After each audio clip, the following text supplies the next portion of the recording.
Communication so real, no cap. A different language for woman and man. Decode the language and you'll understand. Nah, it'll help you out. Rest assured, women have no doubt. Pillow talk, dinner talk. Give you the info to walk. Nah, sometimes it's a foreign language. Now know what's up. Don't mistake it. This'll help you every situation. Empower yourself. It's liberating, yeah. Communication, don't need no speculation. Just get that clarification, then reconciliation. Man translation, yeah. Man translation, yeah.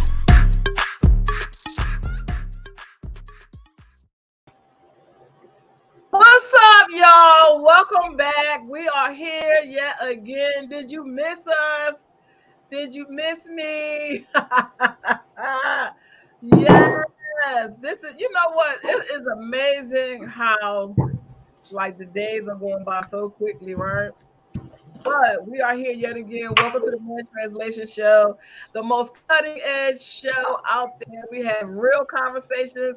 We talk about the hard stuff, no fluff, real stuff right here. You got to be grown to be up in this audience, okay? And you got to be intelligent. We have a lot of intelligent people that come in here and share, and we truly appreciate that.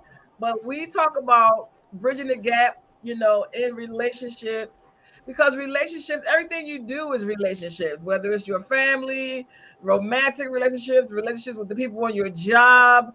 Everything consists of relationships, and it doesn't seem as though people really know how to do relationships very well. I've been in ministry for a really long time, and I listen to people have all kind of relationship issues, and they just don't seem to know how to resolve them. So we come here and we share our own experiences about how we resolve things, ups and downs, things we've gone through, answers we've gotten, so that your life, you can make a better quality of life and make a better decision for yourself. So I'm Scott C. I'm the CEO and I'm producer, and this is Dante V, our relationship and communication strategist. And we so happen to be the dynamic mother and son duo, because I wanted to do this show and bring a man's point of view, but I didn't want to bring any of my men friends. I wanted it to be in the generation so we can bridge the gap. So there's two gaps that we're bridging, because people of Dante's generation seem to think that my generation don't know nothing. But I'm here to prove you wrong, baby.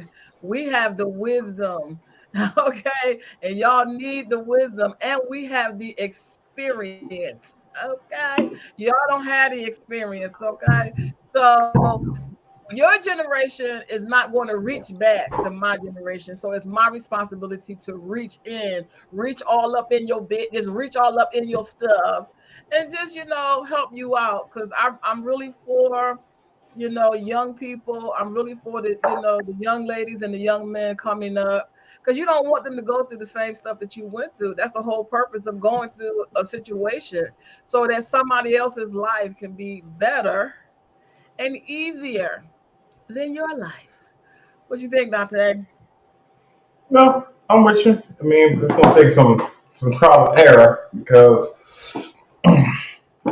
our generation don't really trust our generation. So when y'all start talking, we just like, all right, well, that'll happen back in 1905. That ain't happening And now. as I said again, wisdom has no expiration date. Wisdom has no expiration date. There's No, nothing new under the sun. Nothing new. There's nothing that you're walking through that we haven't already gone through. And my grandmother, she used to always say to me, you don't have to, you can learn from somebody else's problems. You don't have to go through your own problems. You are here to learn from my situation. You're here to learn. That's not to say that we know everything or we did everything right. We made some mistakes and stuff too. But I know more than you. Okay? yeah, yes, but the argument has always been, It's not an argument. There is no argument. it is, it's definitely an argument. Not an argument. Per the actual definition of such, the argument is, you might not be capable, but I might be. But So it what you doesn't, weren't able to do based capability, based it off your doesn't mistakes. matter. It doesn't matter about the capability. That don't have nothing to do with it. It, What it has to do with is the passing down of the knowledge. It's the passing down of the wisdom. And it has to do with know-how. capability. It is so many people who don't have the ability. Your generation don't have the ability. No, I'm talking about the capability of doing such. Your generation may not. Our generation may. We might not have all the instructions through the manual, but again, then you might. But that's why you need both. No, that's what I'm saying. Yeah, that's what I'm saying too. Yeah, I'm saying. You're saying the same thing, but in a different way. That's why you need both. That's why you have to bridge the gap. You know what I'm saying? So the thing is that young people are, to me, from what I see, is they don't have it. They're lost. They don't have any guidance, and you don't know enough to say that you're not going to listen to somebody. Like in my generation, that wasn't even a consideration. Like that never even crossed our mind not to listen to our parents, or your generation is very judgmental. You're very judgmental because it's like, oh, well, they don't know what they're talking about. How do you come to that conclusion? Because you think that they should be doing a certain thing that they're not doing, or you think that they should be a certain place in life that they are not. You just never know. You just never know. Life is very challenging. I'm not going to say comes from. It comes from. Case in point, we were just talking about the same thing, but we were saying it differently. And we're all, me and you, we of course we have that dynamic because we talk all the time. So it's like, all right, this is what I'm saying. But for the other people in my generation versus yours, I wouldn't say just mental. It's more so dismissive. It's like, this is what I'm saying, and because you're not saying the exact thing that I'm saying, or you don't. Okay, well, you don't understand me, or you don't get it, or whatever the case may be. So it's like, no, you don't know what you're talking about. Rather than sitting back saying, okay, this is what you're saying, and I'm saying the same thing, or here's the part that that I think that you're missing. So I would definitely say when it comes down to my generation and younger, very dismissive. I mean, but it's to their own detriment, and that's why you can see they having, really such a hard time. It's to their own, to their own detriment. But the show today, we digress. The show today, we're going to be talking about, how do you show up for you? How do you show up for yourself? How did I come up with the title for this show? I get this question all the time. People always come to me with their problems. Who do I go to when I have a problem? Do you get that a lot, Dante? Mm-hmm. Yeah. Yes, I do. No, yes, no. Well, I know I do. I listen to people because a lot of times, people that are the strong people or the go-to people, or whatever title you want to give them. And at one point, I've asked the same question, and I prayed about it because I go pray about everything. And the answer over the years has been several different answers, I guess, depending on where you are in life. But I think the synopsis of the whole thing is that if somebody is coming to you for help, that means you're capable. Mm-hmm. That means you're capable. So that means that they see something in you that they don't necessarily see in themselves. And so I think that people take for granted that because somebody runs to them, they have to run to somebody. Well, how about you are that somebody? So if you have the knowledge and the expertise or whatever people come to you for, if you're giving that out, like unlimited, then that means you have enough for yourself. Mm-hmm. That means you have enough for you. So what you're doing is you're giving yourself away and you're not saving any for yourself. So of course, going to God and praying, those of you that are believers, that's a given. That goes without saying. But even though we are spirit, we live in this natural world. So we have to show up for ourselves. The very same advice that you're giving them, use it on you. Ooh, that's Use it. hard. And I'm speaking from personal experience. That's hard. Like most people that I know that do give advice, they give great advice, but they can't. It's hard for them to follow the thing that they're telling other people. Again, I struggle with that myself. Like if someone else is in my situation, I'll be able to walk them through it, no issue, no problem. But because it's me going through this, and I'm literally fighting against myself, whether it's my own advice, overthinking, worrying, stressing. It's like there's other factors into this, and on the outside looking in, I got you. But on the inside, looking out, me being in this situation, nah, it's more difficult. Is and this and this and it's really not. It's really easy. It really is. If you just would just take a moment and say to yourself, if these people are coming to me basically for real, they're really assigned to you. These are the people that I'm assigned to because they're not going to come to you for nothing. They're not just going to just like this. Oh, I'm just going to go to Dante. No, they're coming to you because there's something in you that you don't see for yourself. That's where self-awareness comes in at. And this is when I learned, let me tell you when I really learned this. When I worked at Housing Authority, I would just come to work. I'm the type of person that I keep my work life and my home life separate. I'm not Hmm. the type of person that go to work and tell people my business at work. People hate that. They do not like that. But I do not care. I keep those two separate. I do not come to work and talk about my personal life at the job. I don't date people on the job. I do not, plenty of guys wanted to take me out and stuff, especially after I got divorced and was still working at housing. But that is a rule in the kingdom, in my queendom that I have. I do not date people on the job. And so I do not tell my personal business to people on the job. I come to the job to do a job that I get paid for. I keep my personal business to myself and I take my little chunky butt on home. But people, that just bothers them for some reason because they at work telling all their business, everything about their husband, everything going on in their life. So it would be so much gossip coming in my direction. You don't even know me. You don't even know anything about me. So everything you're saying is made up. Nothing is substantiated. Hmm. So it got to be something else. So I remember I went home and I prayed. I said, God, what is it? I don't bother these people. I'm minding my business. Okay. I don't bother to nobody. And they just got an issue with me. I do nothing to these people. And God said, yes, God does talk. He made us in his image and his likeness. He has a mouth. That's why he gave you one. Yes, he can talk.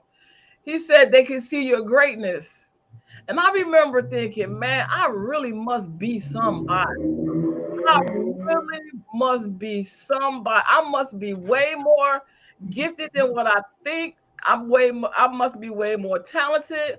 I really must be somebody for these people to take this much time out for little old me. And I began to really take a long, hard look at myself. And I went to God and I said, God, who am I?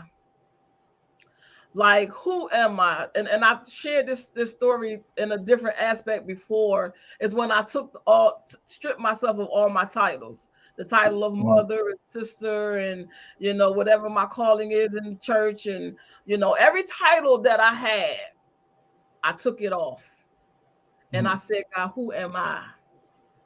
And once I began to see who I was, number one, I could understand why they was jealous because I'm amazing. Absolutely. But at the same token, like I wasn't really taking it in at the perspective of these people are coming to me because they can see that I do have value and that I'm Mhm. sharing that value. And so after that, everything changed for me because it changes your whole perception of yourself.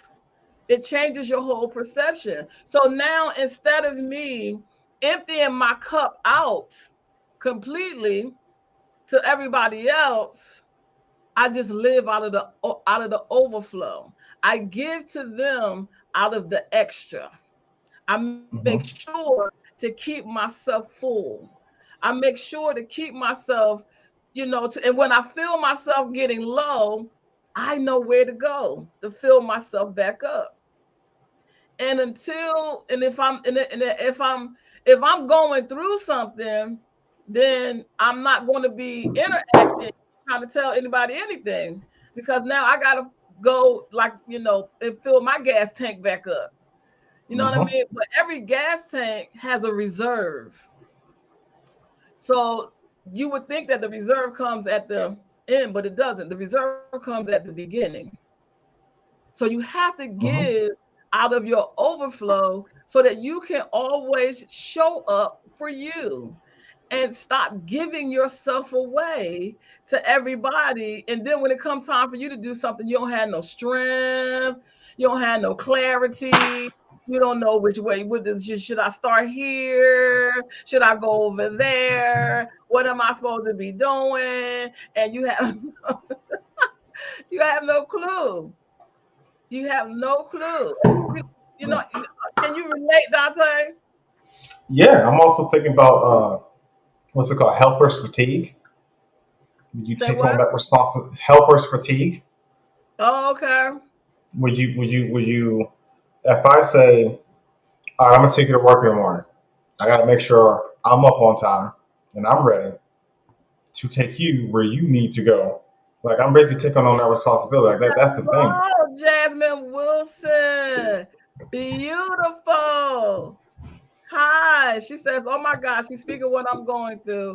You don't know if you're coming or going. Yes, because you've used up, like, you're empty. You're empty. And now you need either somebody to pour back into you, or you need to pour into yourself. And that's what we're talking about today, like, how to show up for yourself. A couple of days ago, I was going through a little thing, and I just was like, I don't even know why I was like really just having the thoughts that I was having. Then I just was like, all right, girl, I just put a timer on how long I'm gonna be in this little funk. And let me see. She says, I've invested myself into a person that has drained me. They will drain you. Yes, they will, Jasmine. And now I have to pour back. You gotta pour back into yourself. And this is the thing, Jasmine. You got it. You capable. Because if you didn't have it, you wouldn't have been able to give it to them. See, we can't give to somebody what we don't have. And the Mm-hmm. thing is that you have it, and it's like the more you give, the more God blesses. So it's like an unlimited supply.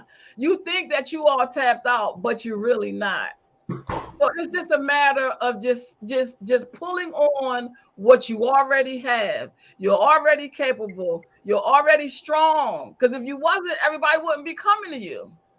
If you didn't have the answer, nobody wouldn't come to you for the answer. So you Right. already have the answer. You already intelligent. You already have the capabilities. You already have the gifts. You already have the talent. You already have everything that you need. Because if you didn't, nobody wouldn't come to you. It's not easy, but it don't have to be hard. Oof, Lord, Lord, it is not easy. It is not easy, It's like, especially when you're emotionally invested in somebody and you see, or you give yourself the illusion of you see the good in that person and you just amplify it, but they're really not that. But you what? keep holding on to that thought. Because you can't be God in somebody else's life. It's like, all Mm. right, I'm a former flight attendant. And y'all know where I'm getting ready to go with this story. You know where I'm getting ready to go with this story. You Miracles. have got to give yourself. Yes, ma'am. You're right. You have got to give yourself the oxygen first before you can save anybody else. So let me tell you a little bit about a flight attendant. These are the baddest sisters in the air, the baddest sisters and brothers in the air. I remember when I became a flight attendant, and she says, "You are so correct." I remember I just was thinking, why do we have to go for 6 weeks to some class? Yes, let it out. Let it out. Them tears ain't doing nothing but watering the seeds that you've already sown. That's what that is. It's like you can't give birth to anything without water. When you have a baby, what's the first thing that lets you know the baby coming? Your water breaks. That baby is surrounded by water. You can't give birth to anything without water. Let the tears flow. Let them flow.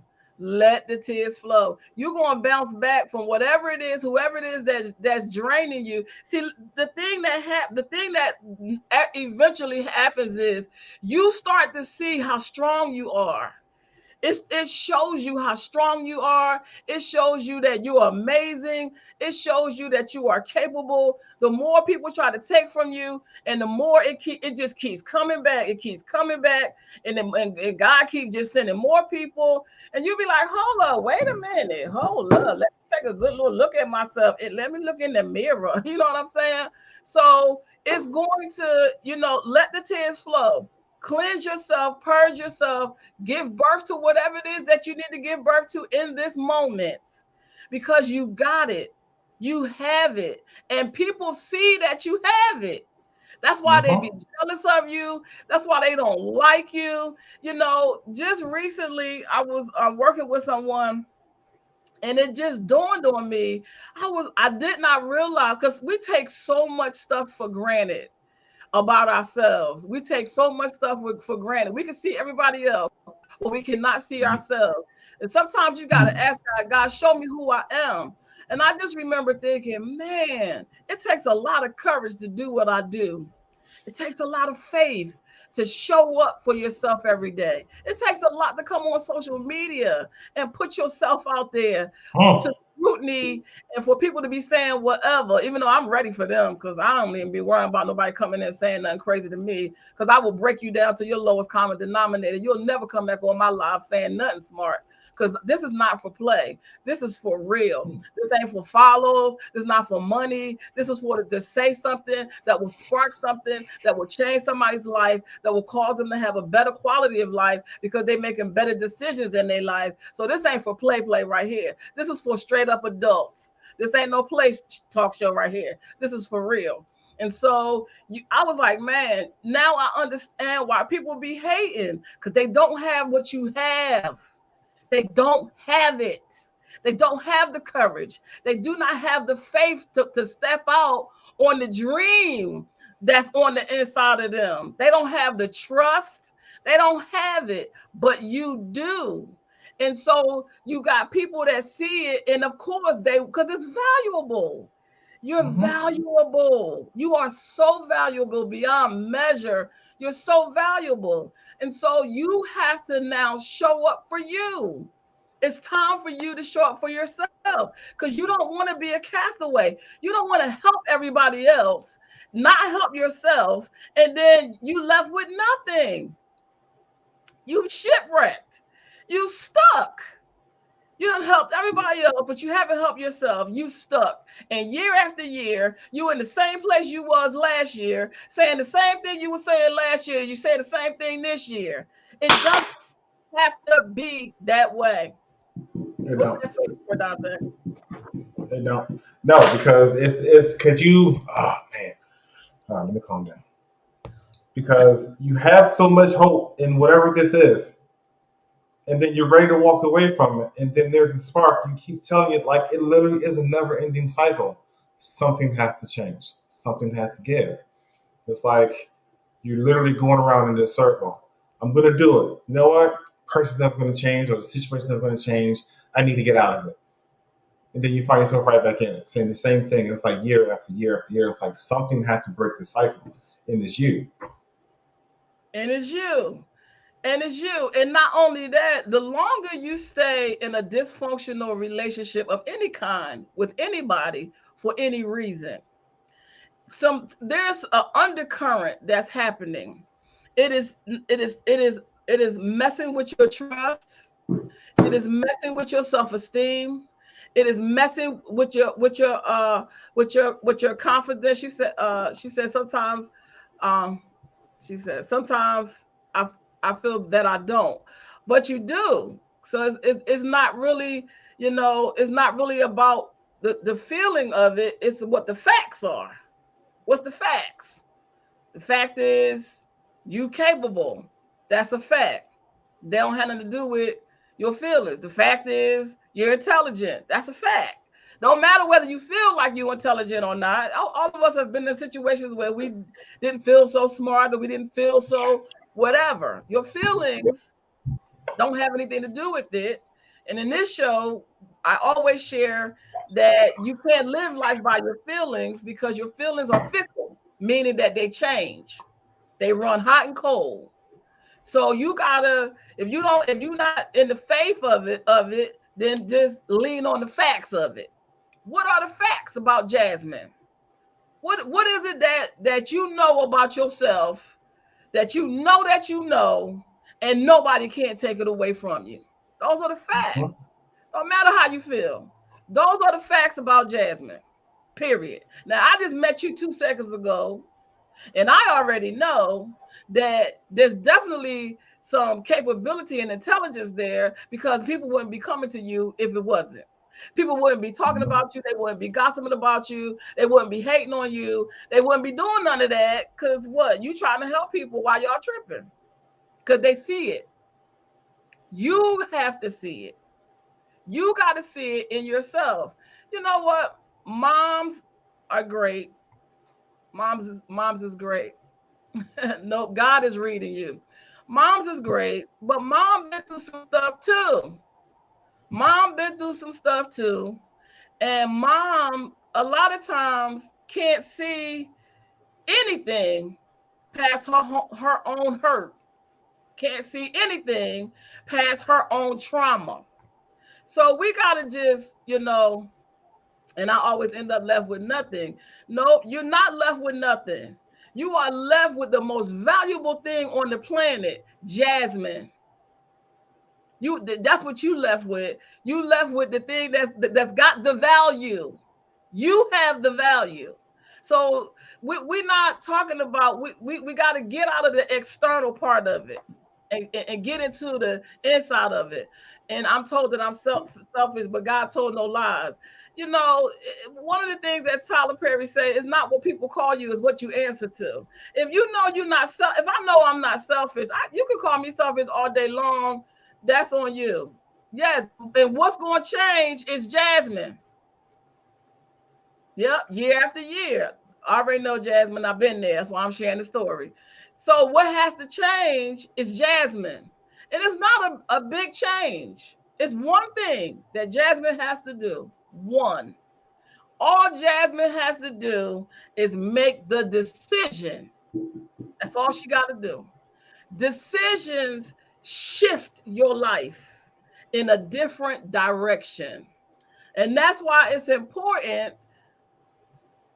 Yes, we are glad you are here. She said, I'm so glad I'm with you because it was needed. And we are so glad that you are here and being transparent and being open. And we sending out virtual hugs and virtual love to you, because it is no coincidence that you are here. Jasmine has to just simply make the decision that I'm going to show up for Jasmine, period.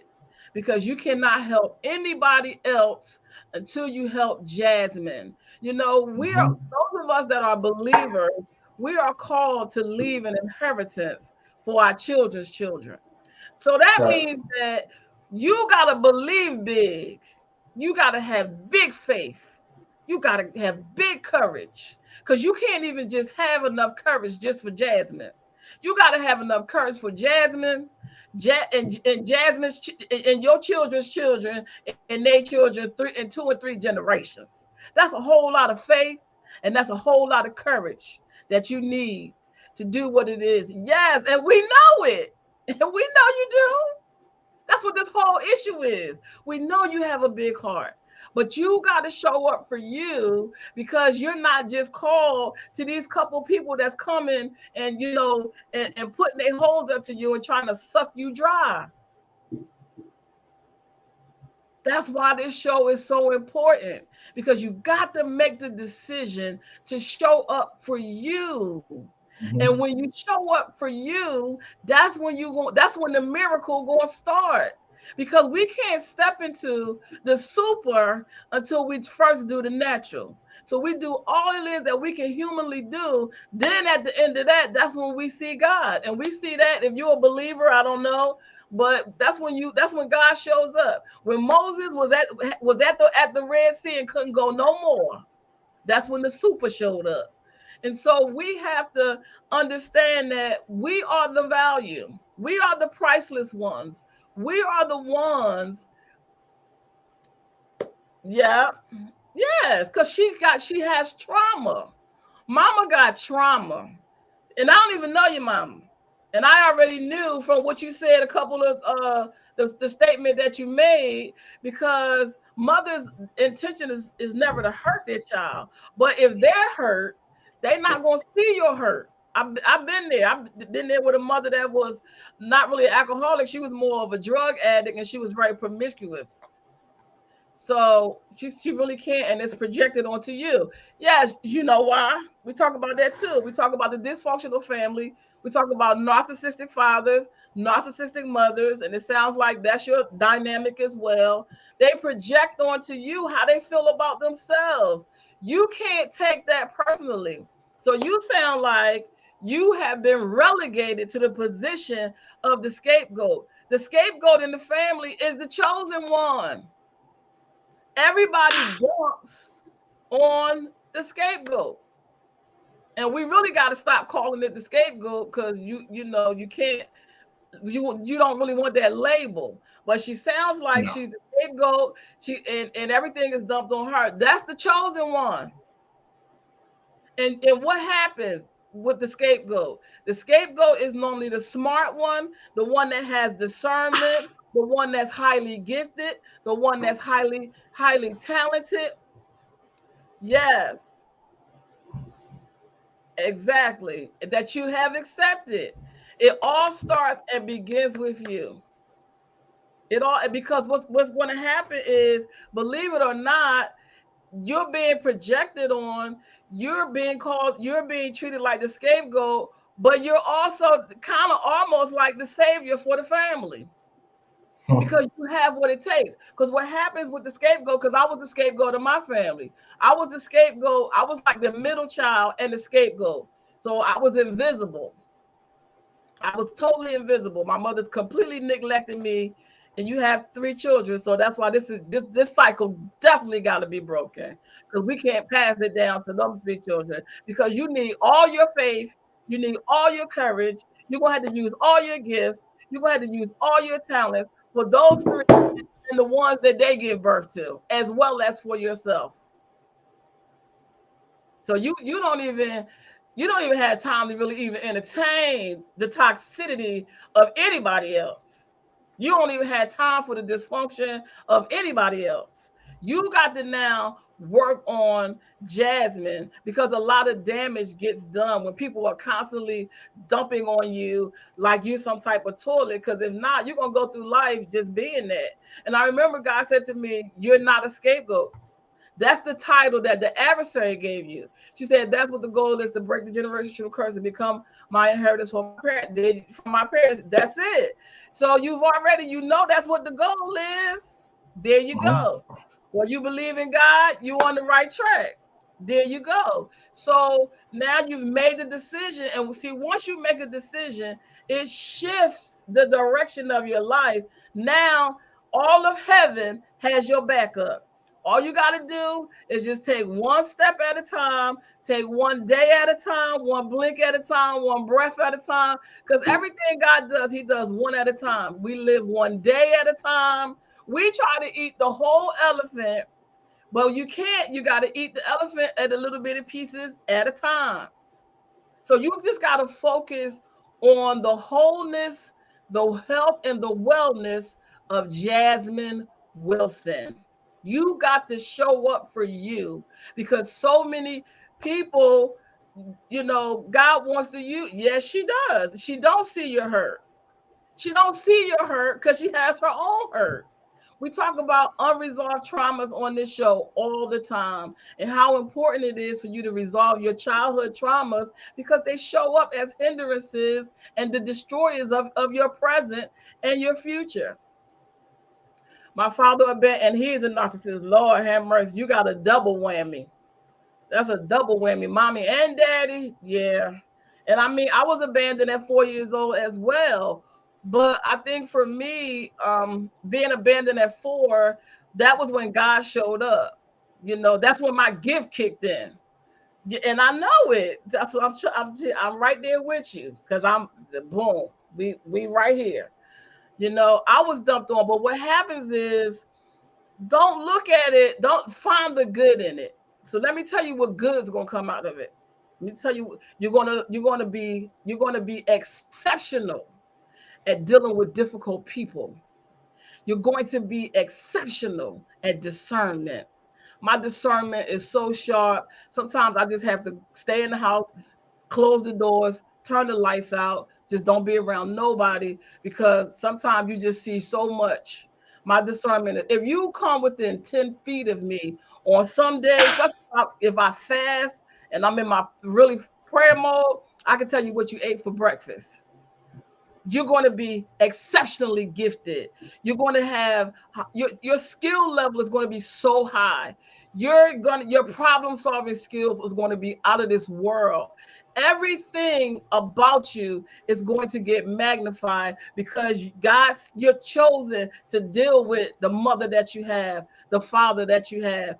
And let me tell you about the firstborn. The adversary comes for the firstborn. I got a firstborn son and a firstborn daughter that I have to pray extra hard for. Because if you read the word, they came for the firstborn son in Moses. The adversary always comes for the firstborn. So by you being the firstborn, you getting it, but you're equipped for it. This is what I want you to. If you don't hear nothing else, you are equipped for it. You got to learn how to protect yourself. You are no one's doormat. There you go. And you got to say that to yourself every day. Say it. You are no one's doormat. And so not only was I abandoned, but I've always been really small and petite. So growing up, I was always the smallest one. At 13, I was 5'2", and I'm grown and I'm still 5'2". But at that time, I only weighed like barely 100 pounds. I think the most I weighed was like 110. But I was a stick of dynamite that you ain't never want to mess with. Because I had been through so much and had to fight. Yes, but that's okay. As long as you in the battle, it's when you give up that you have a problem. Long as you in the fight, you good. Because you always gonna have to fight the good fight of faith. Long as you in the battle, you gonna win the battle. And just if you can't say nothing else, just say, God, give me strength. If that's the only thing you can say every day, just say, God, just give me the strength. Give me the strength to do what it is that you call me to do. Because it's a high call on your life. God makes no mistakes. I used to always be like, God, why did you make her my mother? She don't like me. Why did you make her my mother? But baby, let me tell you, because she was my mother, God knew the exact mother that I needed. She never took any time out with me. We never had a conversation about anything, about life, about what I was going through, nothing. I learned so much from her life about what not to do, because you can learn from a bad parent, or you can learn from a parent that's got trauma and they got hurt themselves. I don't want to call her a bad parent because she had issues. So, and I'll never want to say nothing bad about my mom. And so, yes, you definitely got a double whammy, but God knew. You got the double whammy because you got that double anointing on you. That's what you got to realize. You got that double anointing on you. And see, for me, I had my grandmother to go to. See, I didn't go outside my family. I didn't bash my family. I didn't bash my mom. I was like, okay, God, you put me in this family for a reason. It's got to be somebody in this family that got some good sense now. So everybody ain't crazy. Somebody got good sense. So I figured I don't really understand my mom. We don't really have no conversations. Let me go talk to her mama. And I started talking to my grandmother. That was the best thing I could have ever did, because then my grandmother started pouring wisdom. She started pouring wisdom into me, and she started speaking into my life. That you got to have a counsel around you to fortify yourself for the onslaught that constantly comes at you, because you are highly anointed, and God has great things in store for you, and the adversary does not want you to get to that place. You got to stop taking stuff personally. That's the thing I learned early. God taught me that early. I didn't take the neglect personally. I didn't take the abandonment personally, because when my mother left me and didn't pick me up from school at 4 years old. At 4 years old, it was like, okay, I'm standing on the corner, because normally the teachers, they take all the kids back inside. I'm standing on the corner, and I'm like, okay, I'm 4. I hear a voice that says, walk, stop, look left, look right, walk. That's how I learned how to be led by the Spirit. Then he said, look up. And when I looked up and I saw my angel that stood tall as a building, it took off fear. I had no more fear of anything. I became fearless that day. And I ain't never been afraid of nothing. I will fight a grizzly bear, because you are highly anointed. You are highly anointed. And I've been hearing the voice of God since I was 4 years old. He has been leading and guiding me. My mother hated me till the day she died. I was the only one there, the one that she dumped on. My brother was the favorite. She dumped on me my whole life, but I was there for her, loving her every single day, because I knew that she could not give me what she did not have. She could not give me what she didn't have.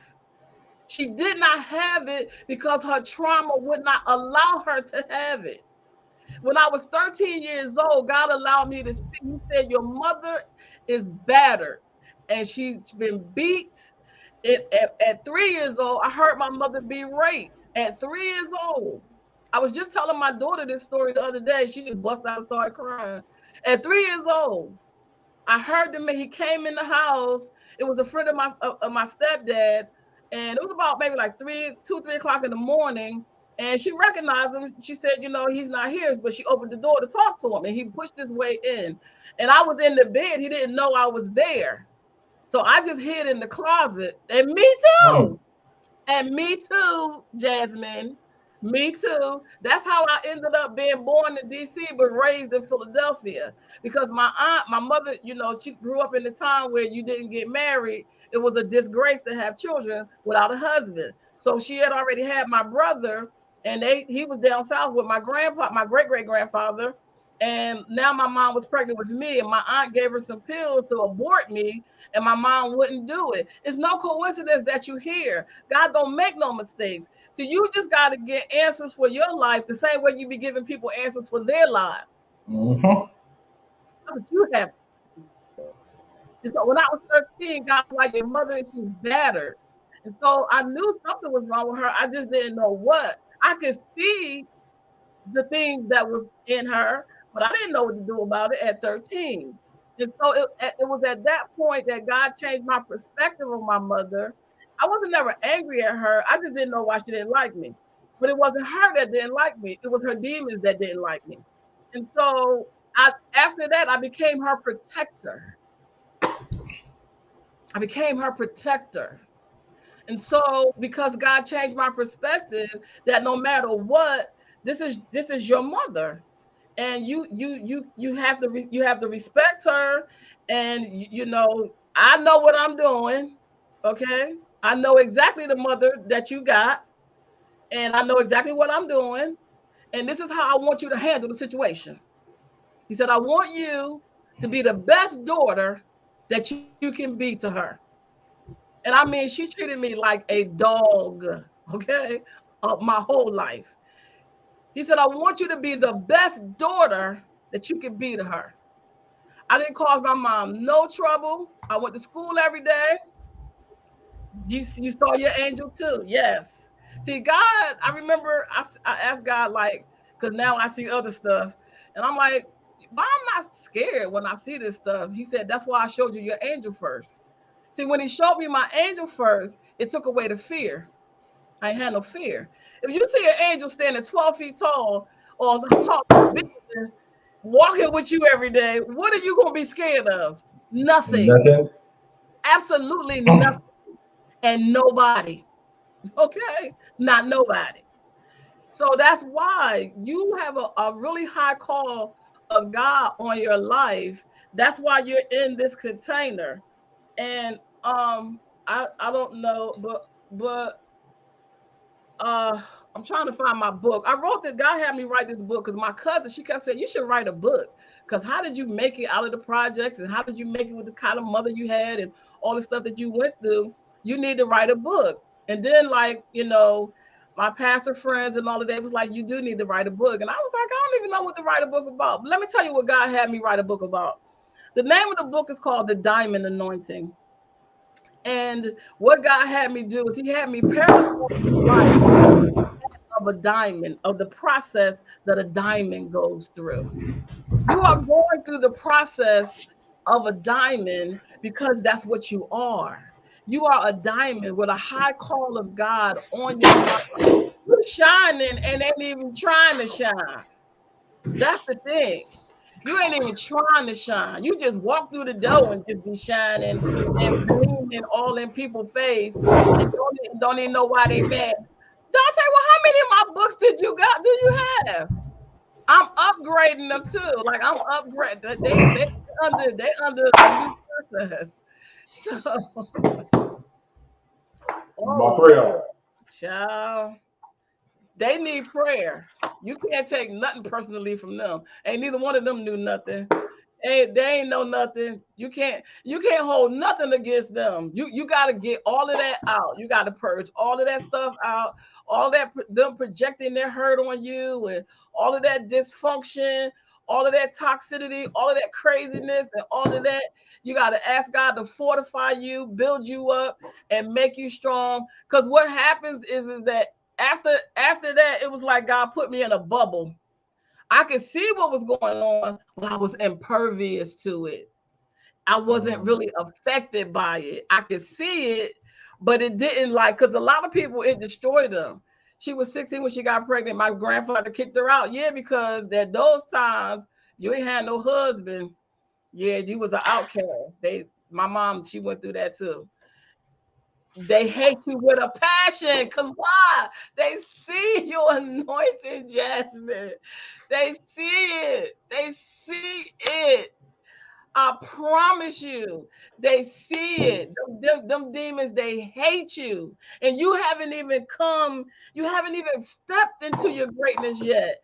You haven't even stepped into the place that God really has for you. So imagine how powerful you are. Just imagine how powerful you are, because they see it and they know where you're going. So they trying to stop you before you get there. So you need good counsel around you. You need people that's going to build you up, edify you, encourage you, and keep you built up. Because you need to be protected, because that's what my grandmother, she did for me. Now, my mom, she never physically abused me, because my grandmother would pop up. My grandmother, she'd pop up. And when I was a kid, I never understood why, like, my grandmother would just pop up out of nowhere. She would just pop up. So my mom knew, don't put your hands on her. Don't you put your hands on her. Now, she might verbally say stuff, and it was like an altercation when I got older, But as a little kid, she was not allowed to spank me. My grandmother didn't play none of that. Don't touch her. But she was cruel and she was mean and she would say things or whatever. I just started to just kind of look at her like she was like a mentally, just like a mental person. I just loved her. I loved her because I didn't want God to be mad. So I just loved her. And you have to learn how to still be a daughter to your father. See, we think that because our parents are not doing what they're supposed to do, that absolves us from doing our job. No, it doesn't. Nope. It does not. Even if your dad not doing what he's supposed to do, even if your mom not doing what she's supposed to do, you still have the title of daughter. It's still your job to be a daughter. Let it out, baby. Give birth to it. Let it all come out. It's still your job to be a daughter. I'm telling you, it's still your job to be a daughter. No matter what, I still had to be a daughter, because let me tell you what's going to happen. God is preparing you to be his daughter. See, we start out, you know what I'm saying? Dante, I'm getting ready to put the book back out because I'm making some changes to the book. Because when I wrote the book, I wasn't at the highest level of my skill level. I wasn't at the highest level of my skill level. So, Dante, and I didn't even really promote the book a lot. I just wrote it to be obedient. Dante wrote it just to be obedient and get it out the way. But it's part testimony, part. He said, send me one. As soon as let me, Dante, please, Dante, just, I gotta fix it. It's some stuff I need to change in it. I need to upgrade it. It's time for an upgrade, Dante. My son. Anyway, people have really been blessed by the book. So the people that I do give the book to, guys, I normally give it away. That's what it is. I normally just give it away. But my writing level has improved since 2018. I wrote the book in 2018, and my writing level has improved significantly. So I want to re-edit and Dante, stop playing. I want to re-edit it and upgrade some things in it. But anyway, back to you, Jasmine. This is the Jasmine Wilson show right here. Okay. Yeah, because I ain't said much the whole show. Y'all do y'all thing. I'm just here for support. Jasmine is here. This is why we do what it is that we do. This is why we do it. Yes. Boom. Ooh, see how. Oh Lord. See how. Look how smart she is. Look at this analogy she just used. See, you're intelligent. She said, I'm like a puppy pit bull, not realizing his own strength. You're not realizing your strengths, your gifts, your talents, none of that stuff. And you got it in spades. I'm telling you. And the thing is that, when I get challenged in something, I just go to God. I'll be like, okay, God, I'll give people. See, the devil really is like really not smart. Because if you just flip the script, you do need that protection. Your grandmother passed away, but she gave you such a level of love and protection that was heavenly. Grandmothers, if you got a good grandmother, it is priceless. Grandmothers, I miss my grandmother every day. You're going to hear me talk about my grandmother all the time. You would think she's still alive, much as I talk about her, because she poured so much wisdom. Wisdom does not expire, and wisdom will carry you. It will carry you. You know what I'm saying? It will carry you. Her words have carried me well past. Yes, she is. And because she's mentally off, you gotta like you can't take it personally what she does. You can't take personally what it is that she says, because she's being used by the adversary because they can see your light. They see your light, they see your power, they see your genius, they see your intelligence, they see your gifts, they see your calling, they see your anointing. They see all the things about you that you don't see about yourself.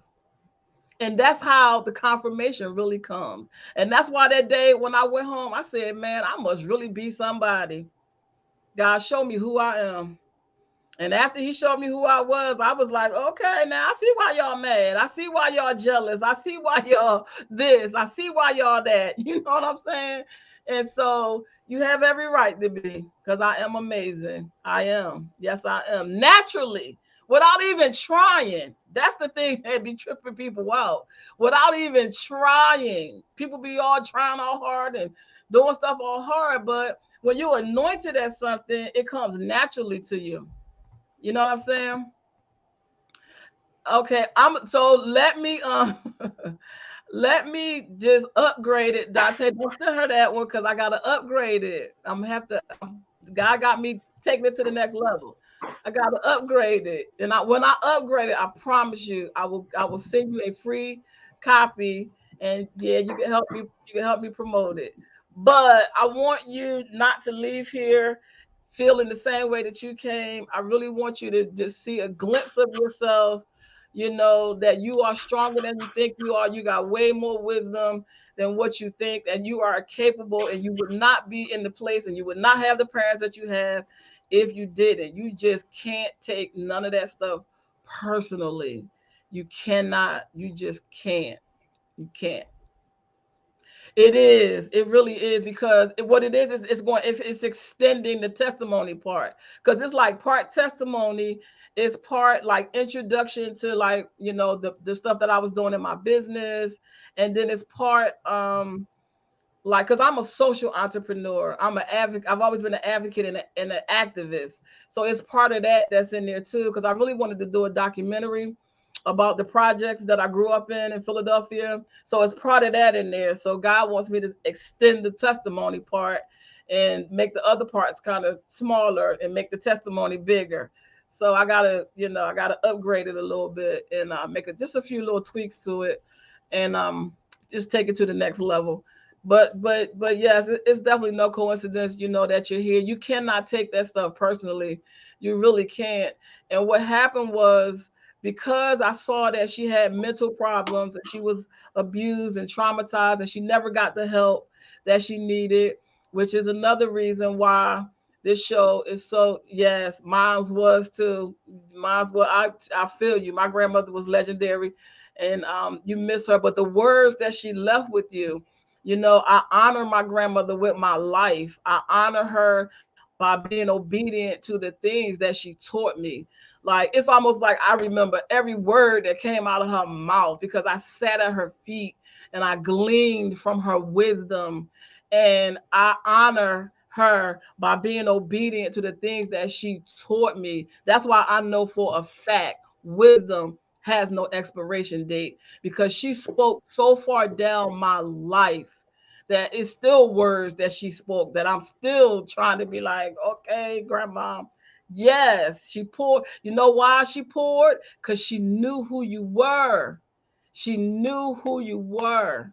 She knew who you were. My grandmother, she knew who I was. See, the gift that I have, it runs in my family on the women's side. So my grandmother had to give, all my aunts had to give. I tell you, all my aunts had to give. My mom, it runs real strong on that side. And I know we talk about generational curses a lot, but there's also some generational blessings running through your bloodline as well that you need to pull on. And so this gift runs through my family on the female side very strong. So my grandmother, she saw who I was. And that's why she poured so much into me because she knew. Don't even be Jasmine. Didn't I just say that? Don't even be trying. That's why they so mad, Jasmine. I'm trying to tell you now. Just being your authentic self. Do you know how many phony people that's walking around? Do you know how many people pleasers? Do you know how many people that talk God but don't really trust God? People that go to church but don't even really believe anything. You know what I'm saying? Oh, I'm so glad. Thank you, Lord. Yes, because we ain't letting you go till you do. I ain't letting you loose till you do. So you know what I'm saying? It's like so many people talk God, but don't have no trust, don't really believe the word of God, and they just be phony. And then here you come with your authentic self being real, because people can tell when you're real and they can tell when you're phony. You know what I mean? We don't have to study counterfeit money. In order for you to see the counterfeit, you got to study the real. Once you study the real money, the counterfeit sticks out like a sore thumb. So people like us that's real, we see the phony people coming from a mile away, working all hard. And then here we come naturally, just being ourselves, okay? Because why? Because you're highly anointed. You're highly anointed. You're highly gifted. I already know I'm looking at you. I'm looking at you in the spirit. But the thing is that before you can pass down the material gifts, you got to pass down the spiritual ones to your 3 children. See, everything that God taught me, I poured into my children. Everything that my grandmother poured into me, I poured into them. You know what I mean? So you got to think about, you can't really think about the people that's pulling from you, because you got to be in the overflow to be able to give to your children. That's the most important thing, because you want to break that cycle. You don't want that same thing, that same dysfunction, you know what I mean, that's happening in your family, that you growing up in. You don't want them to grow up in that. So for me, once I got divorced, I just stayed by myself. I'm like, you know what, Lord, just show me everything that I need to get fixed with me, whatever broken, whatever's not like you. Let's just clean it all up, because I didn't want to pass that down, to my children. But it still was some stuff that, we had to work through. She said my grandmother, my grandfather left a mantle of protection over me. They prayed over me a lot. And a grandmother was, you know what, Jasmine, you about to make me jump straight through the. He was a pastor, and you would sit, Lord. That's why you're so anointed. That's why you're so anointed. That's why the adversary going to try to come for you. You can't take nothing. You got to go on the inside. You have to live on the inside of yourself. You cannot look for external validation really from. And you got to be, your safety council got to be so tight. The people you surround yourself with, they got to be just as anointed as you are, if not more. You got to surround yourself with some highly anointed people as your counsel. You got to surround yourself with some people that know how to move God just like that. You can't just be around just anybody. And I had to learn that from an early age. I couldn't just be around just anybody. I could not do just anything. The stuff that people get away with, God don't even be letting me get away with that stuff. I'd be like, well, God, you just she's saved too. You just let her just do whatever. God was like, she don't even know me. I'm like, what? Well, just make sure that you know me. That's what my concern be. Okay, God, don't act like you don't know me now. So I'm doing all this stuff. You talking about you don't know me. So this is why, girl, the grandfather was a pastor. Do you see this, Dante? Mm-hmm. Do you see this highly anointed woman on this thing? Don't make me snatch this wig, Jasmine. Don't snatch the wig. Don't make me snatch off this wig, because I feel the anointing right now. The diamond anointing. I just it's a diamond. Jasmine, don't make me pull off this wig now, because it's getting hot. It's getting hot over here. Ooh. All right, we are over our hour. My God. This is where she live at, Dante? She in Baltimore? She can hear you. She's still on. Where you at, Jasmine? Where you live at? She ain't too far from you. You lying. No, she's like a couple states over. Okay, well that ain't nothing but a thing. We can hop on the jet and get on jet on over there. Yes, Father, we just thank you, Lord. We calling Jasmine forth right now. We calling her forth, Lord God. Because the adversary want to keep things all fuzzy and foggy and not clear. You can't see. You don't know what you're supposed to be doing and all that. No. You got to come up out of that.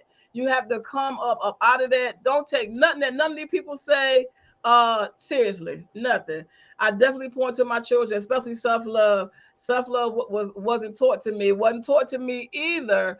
But at some point, you just realize in your relationship and your walk with God, you realize that you can't give anybody anything that you don't have, including God. If you don't have no love for yourself, you sure ain't gonna be able to love God. He said, "Love thy neighbor as I love thyself." So you have to activate the love that's already there. It's already in you. Everything that you need is already in you. It's already there. Other people see it. You just not acknowledging it. That's what happens when we gift it. Your gift is so natural to you that you don't even realize you have it, but other people can see it. And so, you have to embrace your own gifting. You have to embrace it. Like they say, you got to be unapologetic about it, because your ability to walk in it and to be free is going to free other people. So you can't teach your children self-love and then don't have no self-love for yourself. You got to set the example, which is what I did with my children. I didn't just talk it, I lived it. And I still live it. I still live it. Yes, they left it on you, because the inheritance is spiritual first. See, everybody's looking at the inheritance as cars and money and all of that. You can't take none of that with you. You ain't none of that going into heaven with you. All that's gonna stay right on down here. It's your spiritual inheritance that you should be focusing on first. And that's where the curse is going to be broken, in the spirit first. And that's what you need. You need a council of safety, people around you that is prayer warriors, people that hear from God. Why can they do it, God, and I can't? Why can they do what? Because you don't belong everywhere. You don't belong with everybody. Dante, know you that you don't belong around with everybody. You really don't. It's like, it's like, give me an example, Lord. Give me an example to use. My grandmother was an amazing cook. She didn't just like cook soul food. She was like a gourmet cook.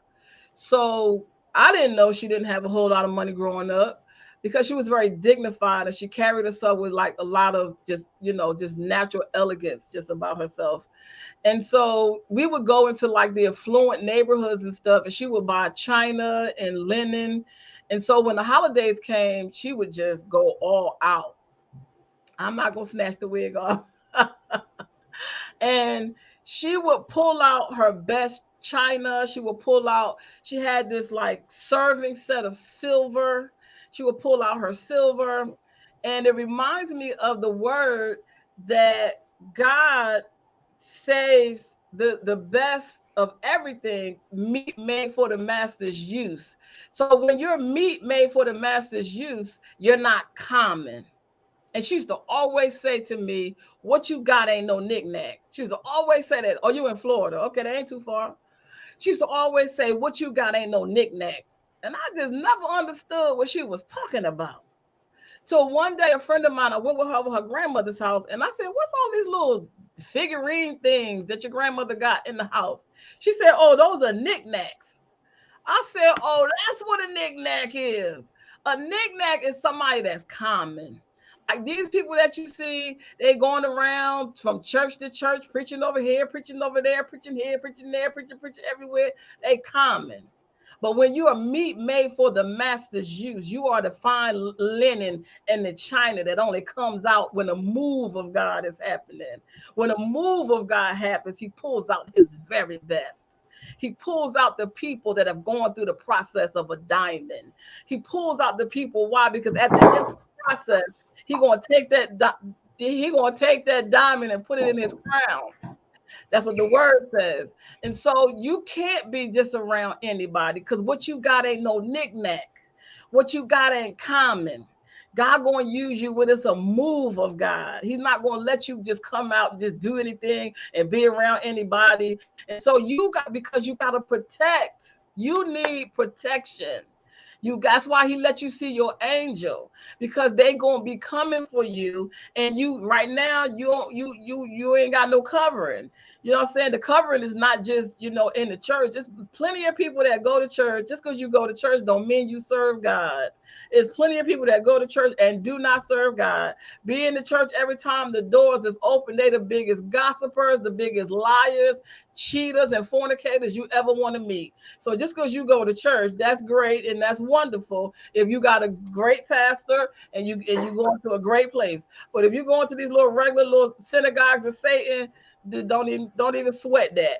Or these big orators or motivational speakers, they ain't got no anointing. You need to be around anointed people because the call of God on your life is very high. You have a very high call of God on your life. And so you can't be just dealing with any dude. You can't, because they come for you. They come for you. Yeah, because their job is to destroy you before you get to your destination. And so you just have to. She's in Florida, Dante. Yes. Mm-hmm. You do, and that's the thing about it. You stand out without even trying. That's the thing. I used to be like, God, I didn't even do nothing. I just walked in the door. You stand out because that's the anointing on you.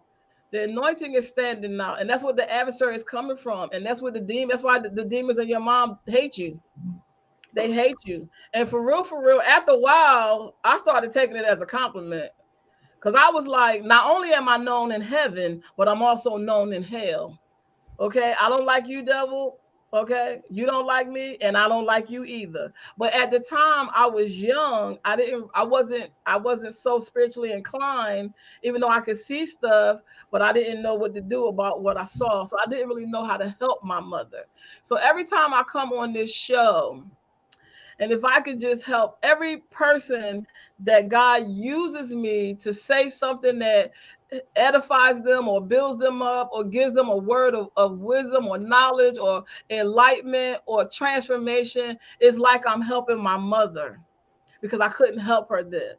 So I get a chance to help my mother through you, even though she's gone. I get a chance to help her through you because I didn't know how to help her. I didn't know what to do. You know, my mother was, I mean, brutally beat and stabbed and stomped, and she, you know, and everything. And within inches of her life, one man stabbed her almost 20 something times. You know what I mean? At that time, I was married and moved away. And they called me and was like, your mom is in the hospital. My husband at the time, he didn't even want me to go and check on my own mother. After they done told me that this man done stabbed my mother up 20 times, you gonna tell me I can't go? First of all, last time I checked, you ain't my daddy. That's number one. Number two, ain't nothing in this world gonna stop me from going to check on my mother. Nothing could ever keep me away from my family. That's one thing about me. I'm very family oriented. The Bible did not tell you to leave your family. He said, leave your mother and your father. It didn't say your family. God would not place you in a family and then have you kick your family to the curb. Okay, because there's certain things you get from your mother and there's certain things that you get from your father. And then when you get married, those things you got from your mother and your father, you take into that marriage. But he ain't say nothing about leaving your family. People get that scripture all twisted up because they don't have no skills. They don't have no negotiating skills. They don't have no conflict resolution skills. All they know how to do is run away from situations. But guess what? If you don't deal with it in your family, you're going to deal with it on your job. If you don't deal with it on your job, you're going to deal with it in your everyday relationship. As soon as you bump into that man you think you want, that girl you think you want, guess what? All that stuff you didn't deal with in your family is going to come right to the surface. And you're going to have to deal with it. You don't have a covering, and you need one. You know what I'm saying? So it's important that you do everything in decency and in order. And the first thing you cannot do is start trashing your family, because the only thing you're going to do is curse yourself.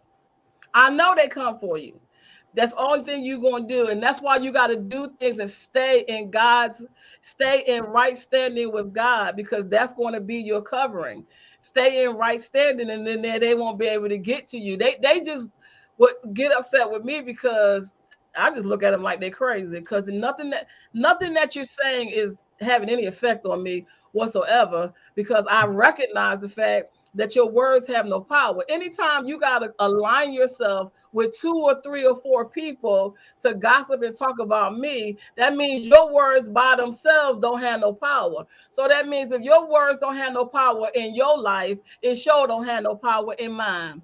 So whatever it is you're saying, Only thing you're doing is you digging a grave for your own self, and that hole that you digging that you think is for me is the one you're gonna fall in, because whatever you sow, that's what you're going to reap. So those words of gossip, they're coming back to your life, not mine. Not mine, yours. So I never even bothered to even, and because of the kind of mother that I had, my mom was always trying to humiliate me. She was always trying to embarrass me. She was always trying to, like talk down on me in front of my friends, and cuss me out and throw my clothes out the window and just do all kind of stuff. It's almost impossible to humiliate me.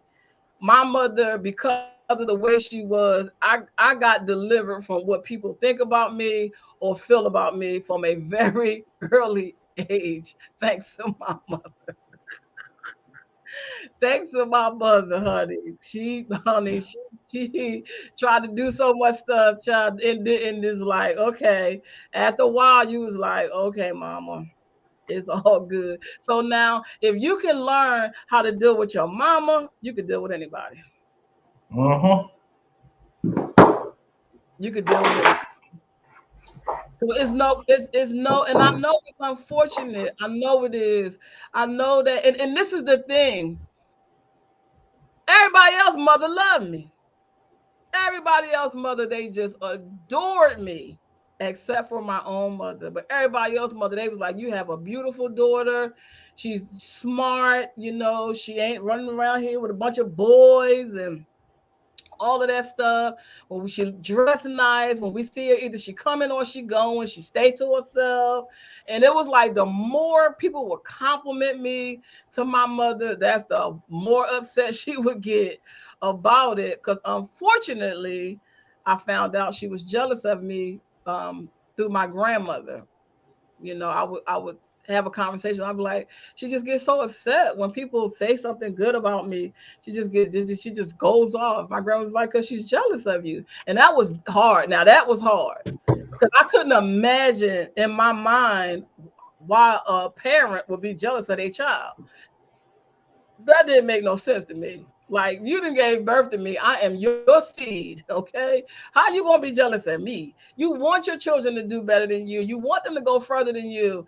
You want them to, what I mean? You don't want your children to do bad. You want them to do good. You want them to be exceptional and have quality lives and make great decisions and marry great people. That's what you want for them. Why would you want me to fail?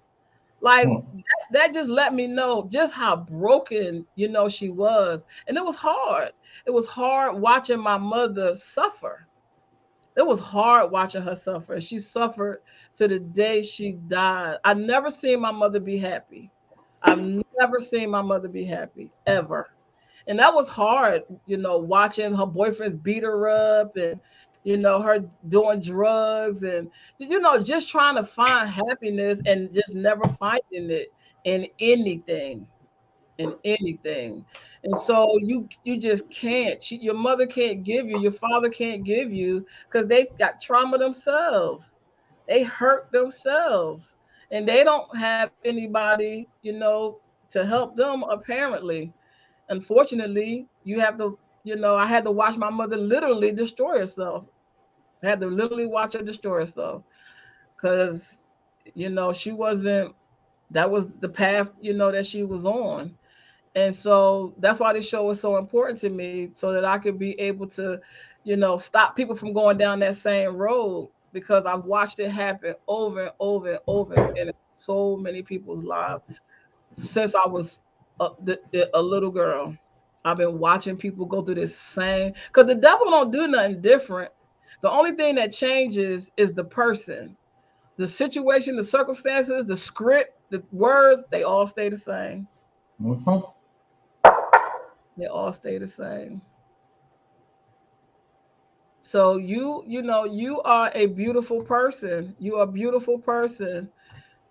She said my mother tried that, and I snapped. See, they about to get you in trouble. I just stayed away. I would get up early and leave because we lived in the projects. I would get up early and I would leave, and every weekend I would go stay with my grandmother. Every summer I was with my grandmother, and then my grandmother would have me travel. She would have me go to other parts of, to see other family members in different, that lived in different places and stuff. I had one little incident with my mom, but she's in pain. Like, your mom is carrying around a lot of hurt. She's carrying around a lot of trauma. She's carrying around a lot of pain. Really, for real, she's not even in her right mind. And if she's a narcissist, oh my God, I'm writing a book on that now. It's called, the name of the book is called Trapped in Pain: Inside the Soul of a Narcissist. And I'm telling you, you can never, I can't even describe to you the pain that your mother is in, and your father. And it all starts from childhood trauma that's unresolved. That's why we got to face ourselves. We got to face ourselves, our good. We got to look at our bad and our ugly.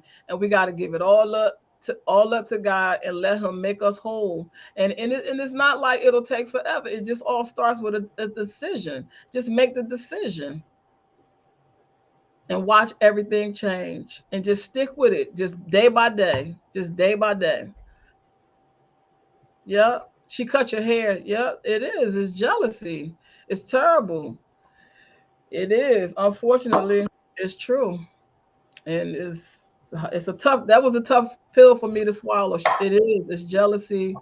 But again, can't take it personally because she's in pain. You know what I'm saying? And it's like, you represent the possibility of a life that she can't have. She can't, because you have your youth, you have your beauty, that's probably been traumatized out of her.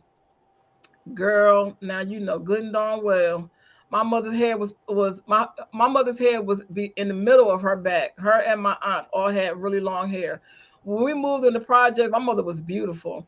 When we moved into projects, they hated my mother's beauty so bad. The men beat it out of her, and the women was jealous of it. And she kept busted lips and black eyes. The one man stomped her, drug her all across because like the women that didn't like, all of the men sleep with all the women in the projects.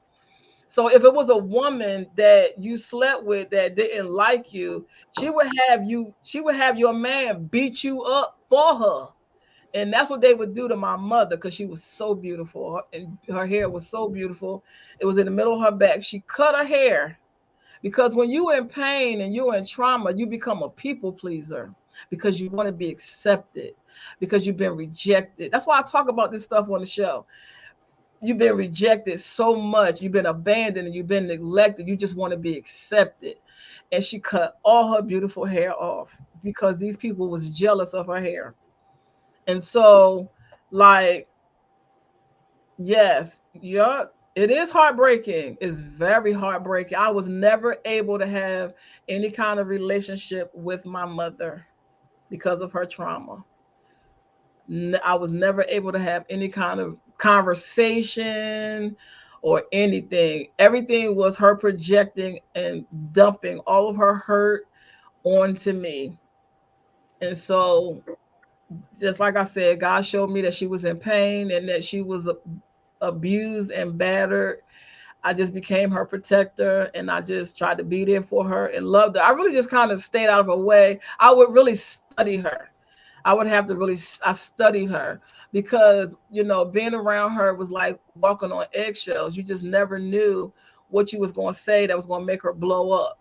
So I had to really study her so I can know what things to say and what things not to say. That's why if you've ever come on the show before, you hear me talk about your soul being a landmine. See, I'm talking about what I know about. I come here and I share my own experiences and how I overcame those experiences. All of those things was teaching me.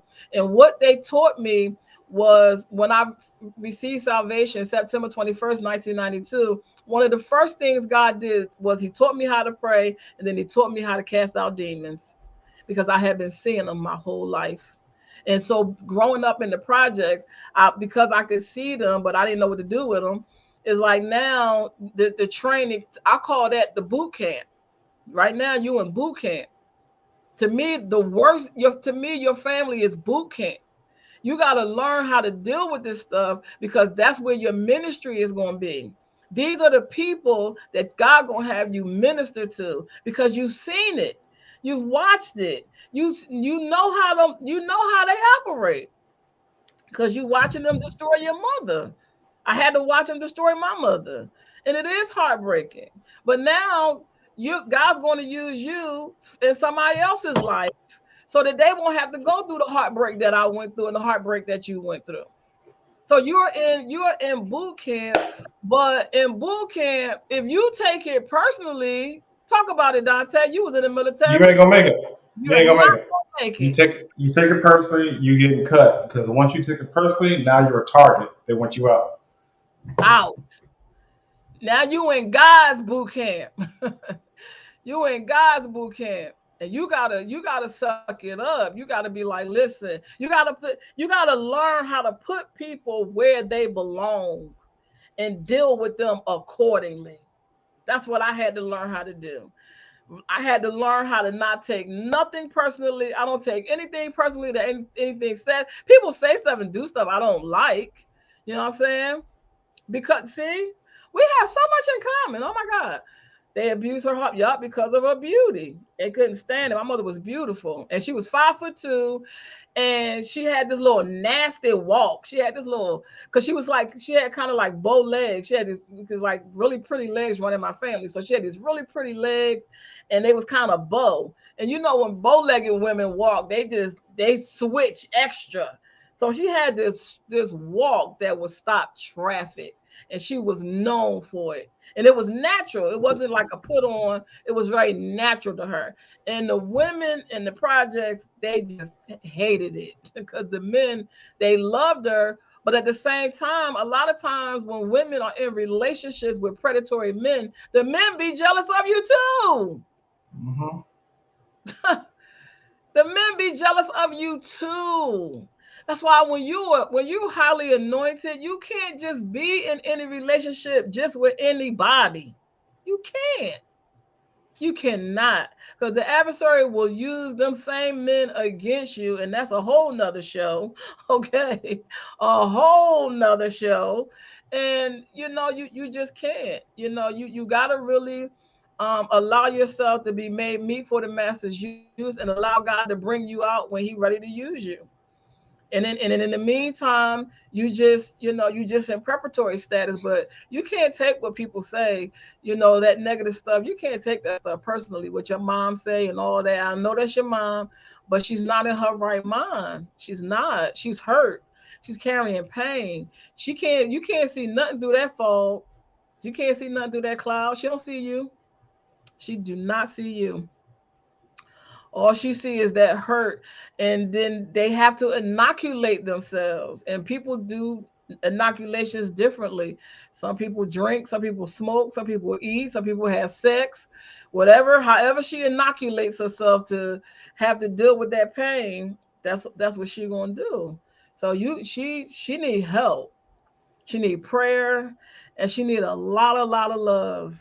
She needs a lot of love, and that's what I tried to give my mother. I tried to give my mother so much love. No matter if I would get cussed out, it was not. I did not miss a birthday. I did not miss a Mother's Day.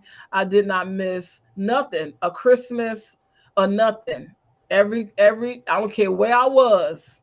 Okay, I don't care where I was. I'm calling my mother on her birthday. She's getting something in the mail. My ex-husband, my husband at the time, his mama gonna get something. I'm sending something to everybody's mama. Okay, because I'm not. Yeah, I'm sorry it happened to her too, and that's why it's so important that I get through to you. Okay, because me helping you is me helping my mother. I'm helping her through you, and so that's why it was just so important for me to just be obedient and honor even her. Even her. I honor my mother. I honor my grandmother.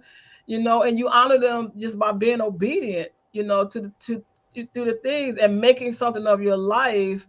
That they could be proud of. So God was like, I want you to be a good daughter, because one day, because I'm praying one day, and I mean I've been talking to God since I was a little kid, and God was like, daughter, I'm 5'2" too.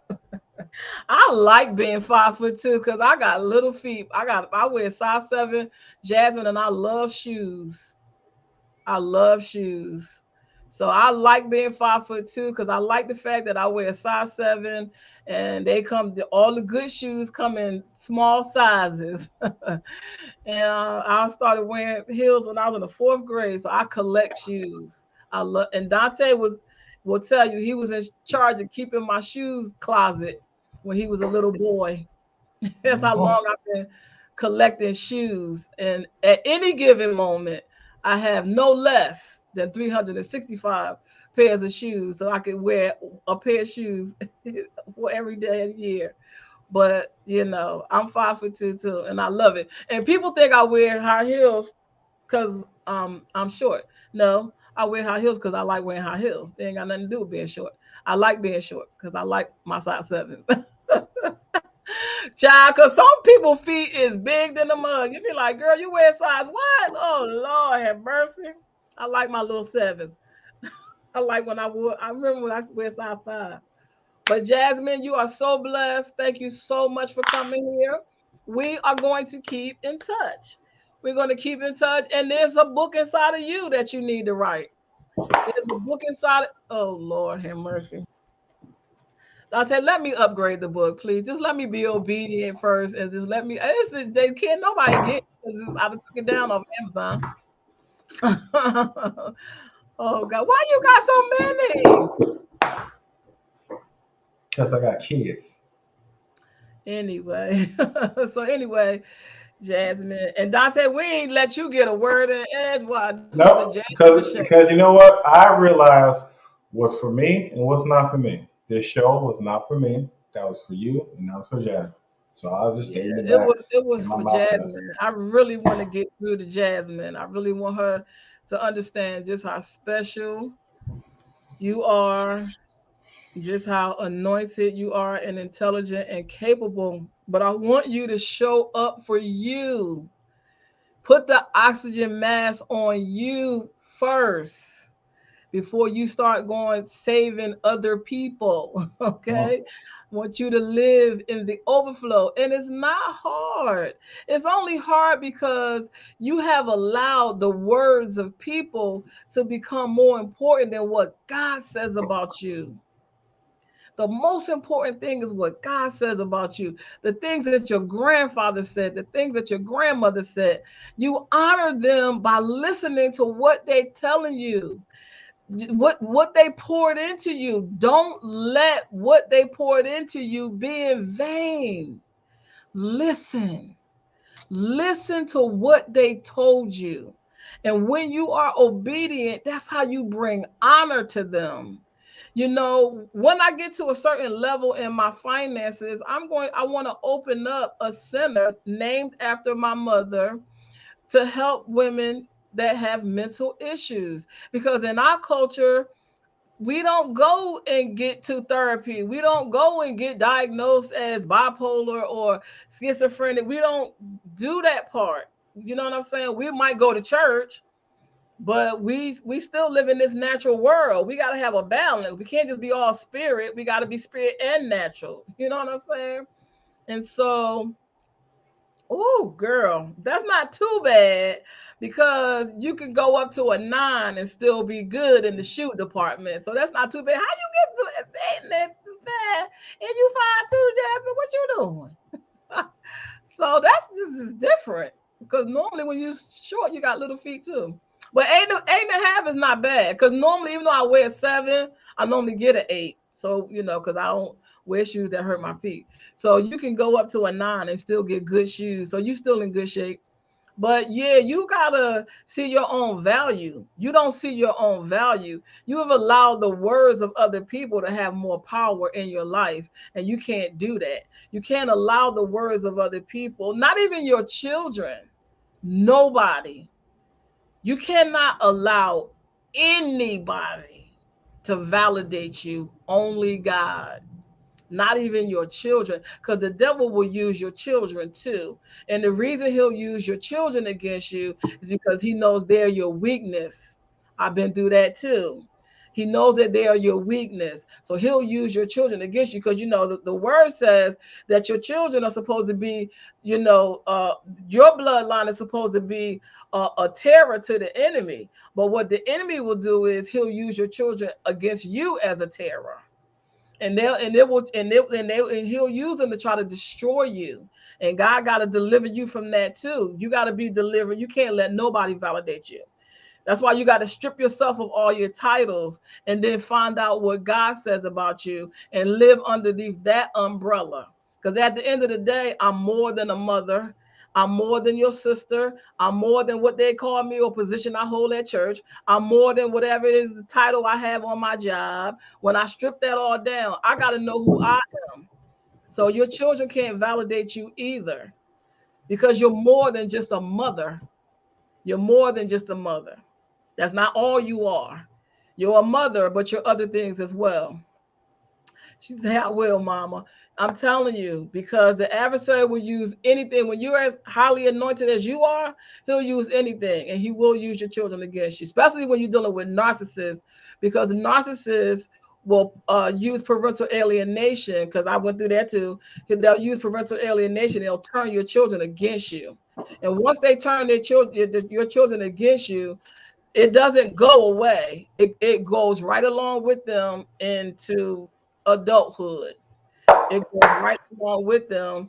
And what he does is he undermines your authority. So it's like if they home with you and you say they can't have ice cream, well, guess what? When they go over his house, they're gonna eat all the ice cream that they want. So guess where they're gonna want to be? They're gonna want to be over with him, because he letting them do whatever they want to do. There's no rules, no regulations, no order, no structure, no love, no nothing. We can smoke, drink, screw, do whatever we want to do over here with daddy at daddy house. Over here with mommy, we got rules, regulations, curfew, order, structure. So guess who house they're gonna want to be in? They're gonna want to be, because they have more influence. They have more than one influence. So you got to get. I don't know how old your children are, but you got to get real, real close and real. Like you got to get real with your children, and you got to really teach them about loyalty and being loyal. Because if not, that narcissistic parent, they will turn your child against you. Yes, they will. Because they don't want to pay child support, and they don't want you to have anything apart from them. They don't want you to accomplish anything. They want you to fail. And if they can get your children to turn against you, the plan will work. It'll work for a time, temporarily, until God restores everything. But you don't want that. You want to be right now. You just want to focus on yourself and put the oxygen on you, pour into your children, and just be mindful of it. If you have to keep a journal, I kept a journal from like 12 all the way up until maybe just a couple of years ago. I kept a journal through all the way up through my 20s, my marriage. I wrote everything down. That was my therapy. I wrote things down in my journal. Write it down, deal with it, because your life depends on it, and so does your children. God has great things in store for you. And if you letting other people's words have more power than what God has to say about you, then they've already, halfway defeated, got the thing. And so for me, the reason why I'm hated so much by the devil is because every time he think he got me, I pop back up like a weeble. Weebles wobble, but they don't fall down. I'm not even supposed to be here, but I'm still here, and I'm going to be here until I get done all that God has put on my plate for me to do. And there's nothing that nobody going to do to stop it, because I'm unstoppable. How do I know that I'm unstoppable? Because every time you try to stop me, it never worked. I'm invincible. How do I know I'm invincible? Because every scheme, every plot, every lie, everything you try to do to me, it didn't work. I'm still here. So only thing it does, it just reconfirms what God has already said about me. So it's the same thing with you. You are unstoppable. You're invincible. You're intelligent. You're capable. You're amazing. You're beautiful. And shine. And make no apologies about it. The sun don't never apologize for shining. You be driving down the street, can't even see. Got to pull over because the sun in your eyes. It still keeps shining. And just keep shining. And just keep shining. And you don't like it, put your shades on there. If it's too much shine, go ahead and put your shades on and keep it pushing. And that's how you just going to have to be about yours, because you got a destiny and you got a purpose that you have to fulfill. That's way more important than anything that anybody's saying about you in that family, anything that anybody's saying about you on that job, anything that your children are saying, your ex, whoever got anything to say, you're going to bump up right up against my anointing. And you don't want to do that. So you got to know who Jasmine is. And so with all that being said and done, I'm just going to give you a virtual hug and all the kisses, because you deserve the very best that life has to offer you. Honor your grandmother, honor your grandfather with those words that they poured into you, and let not their living be in vain. And Dante, do you have anything to say? Oh my God. I got nothing. I got nothing. So I am in writing mode. I am going to upgrade the book. Yes, we do definitely have to talk. Wow. Yeah. See. Yep. 19, 10, and 7. You got it. How many of those are boys? Boys are. Don't say all 3, Lord, please. Because boys, for me, boys was challenging. Because you can't be daddy, you can only be mommy. You know what I mean? You can only be mommy. And I couldn't always find the balance. My challenge was the balance, being too hard, being too soft, being too this, being too that. Am I too this, too this, too that? I just got to the point where I just like, you know what? My job is to just keep you alive. That's my job right now. I'm just going to keep you alive. I'm gonna keep you alive. My job is to keep you alive. It started to get real crazy in my life, in my house, because a lot of stuff is happening and going on. But it all made me stronger. It made me wiser. It made me more anointed. It made me all the things that it was supposed to. Okay, you got to learn how to eat the meat and throw away the bone. And so there's no way that if you wasn't nobody, bothering you.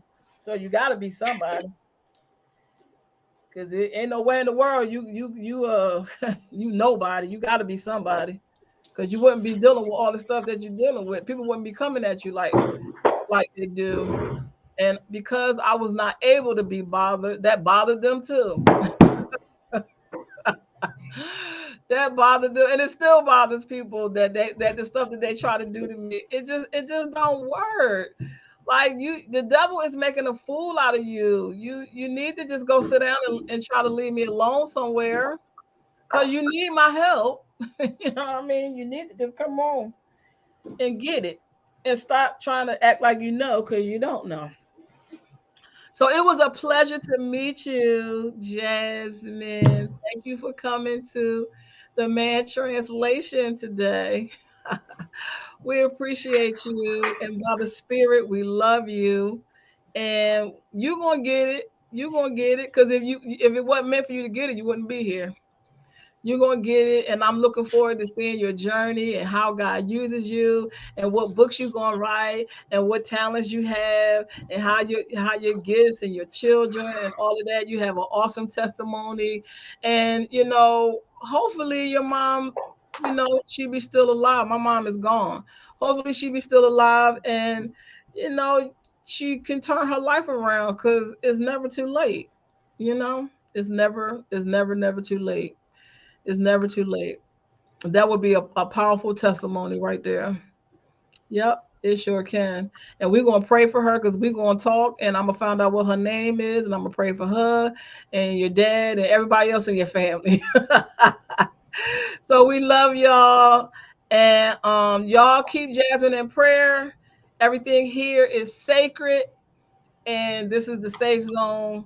We don't gossip here. We're not gonna go talking about you. We're not gonna do none of that. I'm gonna get off this show and go get him on my knees. That's where I'm going. I'm going straight into prayer about you, Jasmine, because you are an extraordinary person. So we'll be back next week. We're gonna finish part 2. What we're gonna finish part 2 of the other show we was doing about family, I'd say. No clue. I guess next week. Okay. All right, you guys. We'll see you guys next Sunday. God bless.